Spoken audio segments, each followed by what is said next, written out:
Hey everybody, I am that good and welcome back to a brand new video. Today, as you can see, I'm doing something a little bit different. I'm doing a tier list. Now, I tried this out and it's a little weird because it's a little finicky, but I hope that maybe I can push through this just perfectly fine. So, as you can see, this is a tier list about finds and phrase. I can see I got a lot of people about finds and phrase here. Oh my god, that's extremely slow. I'm not gonna bother to go through all that. But we are gonna get started into here. And this is just all my own personal opinion. So this is not any of you guys'. It's just my personal opinion, not yours. So please respect it. And let's get started with the video.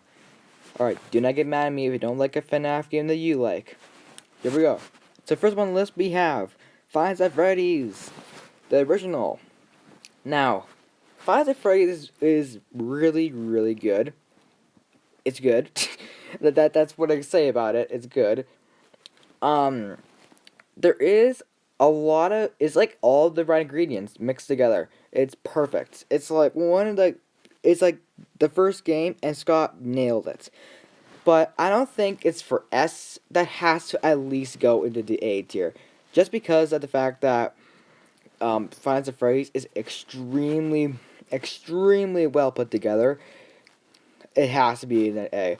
It's all the right ingredients mixed together, but it's just not perfect enough to beat it. Okay, next up is Final Fantasy Freeze 2. Now, this game was awesome. I love this game.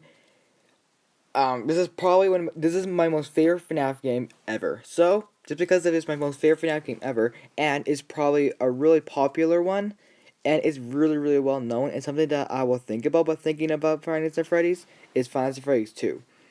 So, because of that, it's gonna go to the S tier. Because it is super popular. And I think it's actually more popular than the original Five Nights at Freddy's, but who knows. So I'm really sorry if this video goes by extremely quickly. It's just I don't have that much to say about these games, except if it gets at really bad games, I have lost a couple things to say. So let's take Five Nights at Freddy's 3 for example, of not that good of a game. Now here's the thing, the game is not that bad, but it's also not that good. Because there's a couple things that are wrong with Five Nights at Freddy's 3. First of all, I think it's way too easy because Springtrap is super easy to like detect around the office. Well, he's not that easy to detect. It's really hard to see through the camera because it's so blurry, and Springtrap can be hiding around a corner, and I can't see him, and I don't even know where he is. But sometimes he can be easy to track if there's like a lot of light in one area. Um, but I do like Springtrap as a character. He's a pretty cool character. He's a really cool design. I think he's probably the best designed out of any character in Final Fantasy Phase 3. Because the Final Fantasy Phase 3 animatronics, they're literally reskins of characters from FNAF 1 and 2. And just text and then they're just textured and colored differently. That's literally it. And so that's probably why I don't that it's not that popular because the Phantoms are just reskins and but Springtrap's is like the only original character in that group. I don't know when to put I don't think Final Fantasy 3 deserves an F because there is a lot of good redeeming qualities. It shows what happened to Spring Bonnie turning into a Springtrap because a purple guy going into the suit. It shows what happens to the children's souls at the end of the game. It kind of depends on what kind of ending you get. I like the good ending and the bad ending, but I don't think that this is the best game out of the franchise. I think it at least has to go to the D category. I don't think it deserves an F or an E. I think it's a good D. And next up, oh boy, is Final Fantasy Freddy's 4. Now, Final Fantasy Freddy's 4 is not a bad game. I kind of like Final Fantasy Freddy's 4. If you guys remember my top 5 favorite FNAF games, you guys will know that Final Fantasy Freddy's 4 is one of my favorites. But that was only 4th place.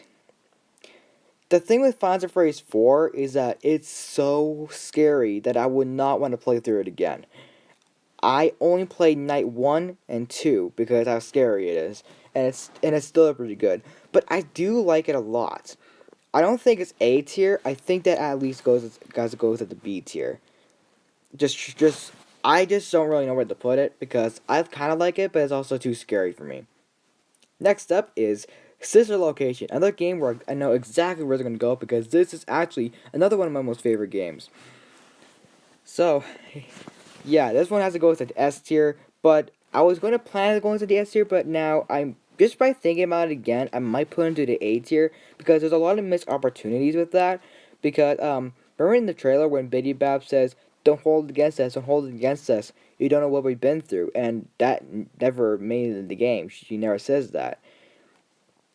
And that kind of been left out. There's a lot of things that have been cut out and stuff. A lot of voice lines have been cut out. A lot of things have been cut out from the game, like the multiple Biddy Babs, and there's only like 2. But I kind of understand that because this location is made by Click Team, and there's only so much you could fit into that software. So I'm gonna put it at an A, just because that there's a lot of missed opportunities in that game.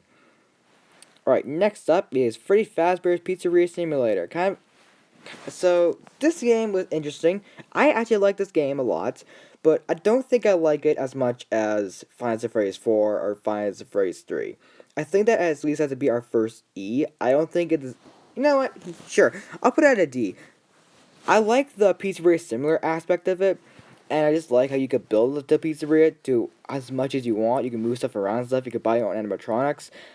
And I like the Salos minigames, but I don't like the Office minigame. I don't like how you sit in the office. The Office minigame seems a little too tedious and annoying, and the jump scares in there are not even scary, so that's why I have to make it a D. Just because of the jump scares in the Office, when you had the, like, when you sit at that humongous vent and just, like, um, downloading a lot of stuff for your pizzeria, I think that's a little tedious and kind of annoying and really difficult to do because you can't even like see the animatronics crawling through the vent, which is really upsetting because I want to see that.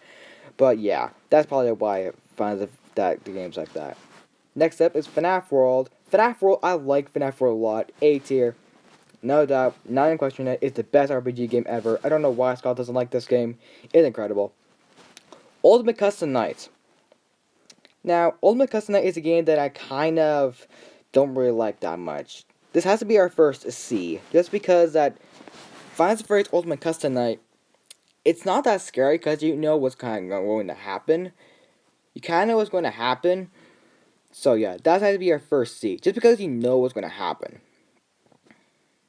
Okay, next up is FNAF AR. Now, I actually played this game on my brother's phone, and it is scary as heck, and I love it.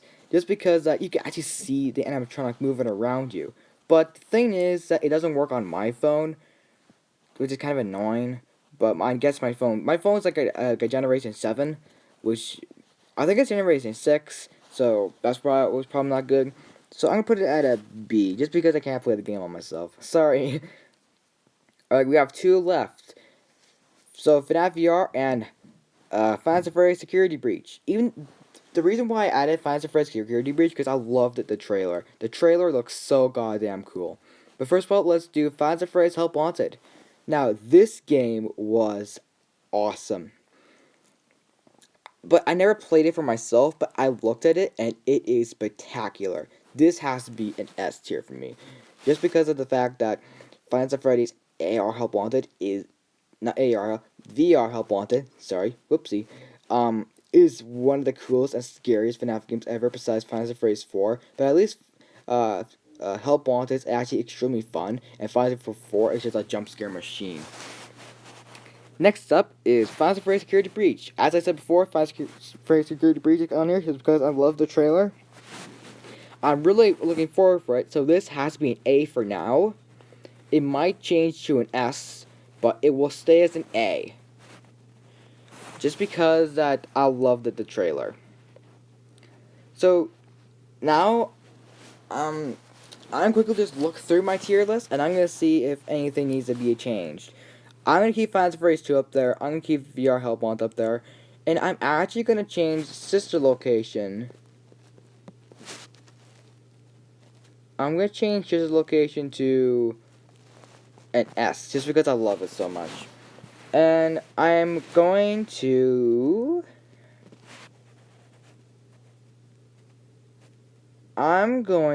put FNAF 3. I'm going to leave FNAF 3 there, and I'm actually going to move FNAF Pizzeria Simulator up to a C. Nope, a C. Just because that Final Fantasy 3 is probably my least favorite FNAF game, and Final Fantasy 6 actually has a lot more to offer, but the minigames and stuff. And Final Fantasy 3, it has minigames too, but it's not that scary at all. It doesn't scare me, it doesn't even faze me. And I'm actually going to move Fans First AR down a bit to C. Just because I never played it before, and I cannot play it until I get a brand new phone. So Fantasy Phrase 4 is kind of all alone, and I kind of feel a little bad for that. So I feel pretty good with that placement. I think I did a good job. I think I did a really good job. So guys, let me know in the comments below what FNAF games that you like, and also leave a like on the video, subscribe, turn on post notifications, and I'll see you guys next time. Bye!